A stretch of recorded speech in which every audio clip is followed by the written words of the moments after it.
Alors, fin de la saga estivale autour du lac Léman, c'est confirmé. Joël Vermine prend ses valises et s'en va du côté de Genève Servette. Il a même renégocié une prolongation de contrat jusqu'en 2024, donc 2 ans supplémentaires pour Joël Vermine.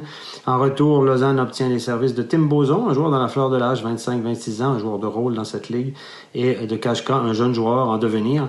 Encore une fois, une transaction un peu sur le même modèle que celle de Moy, un joueur d'impact, un joueur pouvant aspirer au top 6 ou pour aspirer une place sur le powerplay, un nom quand même, contre 2 jeunes joueurs, donc du 2 pour 1. Alors, au point de vue sportif, écoutez, du côté de Genève, on peut être content aujourd'hui. Je pense qu'on s'est clairement amélioré au cours de l'été avec ces 2 joueurs-là.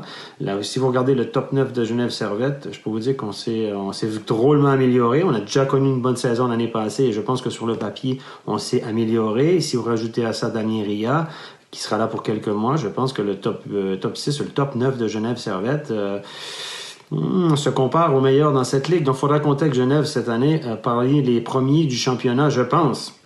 Du côté de Lausanne, peut-être que Lausanne va vous dire oui, on a perdu 2 joueurs du top 6, mais on a une équipe beaucoup plus équilibrée sur le papier. C'était peut-être le désir de Svoboda d'équilibrer son équipe.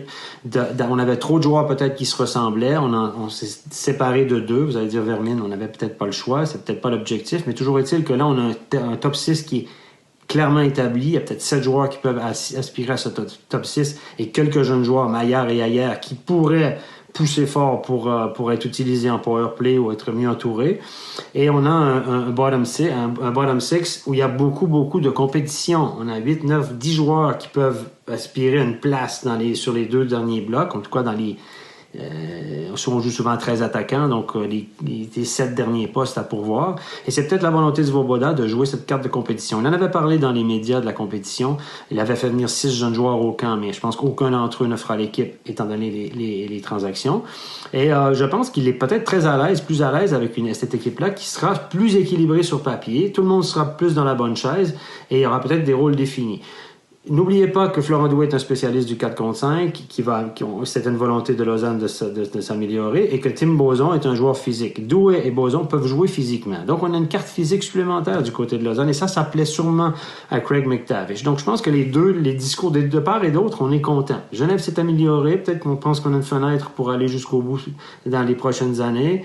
On a un mélange de jeunes et de vieux, et du côté de Lausanne, une équipe plus équilibrée. C'est la façon dont on peut analyser ça. Ce sera sûrement le discours officiel. Certains fans de Lausanne pensent qu'on a voulu dégraisser la masse salariale. Écoutez, on était allé chercher quand même 4 joueurs contre 2.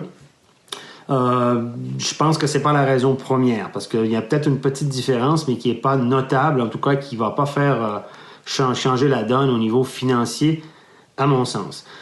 Une autre chose qu'on peut analyser aussi, souvenez-vous, il y a quelques mois, Genève Servette sortait dans les médias en disant que les temps étaient vraiment durs, coronavirus, etc., tous les discours officiels.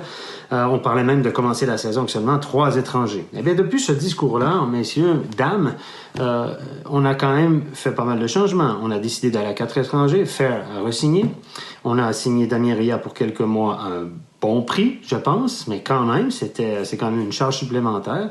Et là, on est allé chercher Vermine, qu'on a renégocié pour 2 ans supplémentaires et sûrement pas à la baisse, et Tyler Moy, qui est un joueur de 24-25 ans, qui commande un salaire intéressant et qui pourrait être négocié à la hausse éventuellement s'il connaissait une excellente saison. Donc, vous savez, entre les annonces faites et la réalité, il y a souvent pas mal de différences.